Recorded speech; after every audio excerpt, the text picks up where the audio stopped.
السلام علیکم ورحمۃ اللہ وبرکاتہ۔ بسم اللہ الرحمن الرحیم۔ جنت میں جمعہ کے دن بازار حسن۔ صحیح مسلم حدیث نمبر 7146۔ رسول اللہ صلی اللہ علیہ وسلم نے فرمایا، جنت میں ایک بازار ہے جس میں وہ اہل جنت ہر جمعہ کو آیا کریں گے، تو اس روز شمال کی ایسی ہوا چلے گی جو ان کے چہروں پر اور ان کے کپڑوں پر پھیل جائے گی۔ وہ حسن اور زینت میں اور بڑھ جائیں گے۔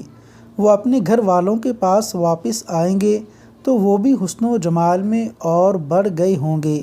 ان کے گھر والے ان سے کہیں گے، اللہ کی قسم، ہمارے ہاں سے جانے کے بعد تمہارا حسن و جمال اور بھی بڑھ گیا ہے۔ اور وہ کہیں گے، اور تم بھی، اللہ کی قسم، ہمارے پیچھے تم لوگ بھی اور زیادہ خوبصورت اور حسین ہو گئے ہو۔ اللہ تعالیٰ جنت الفردوس میں اعلیٰ مقام عطا فرمائے، آمین۔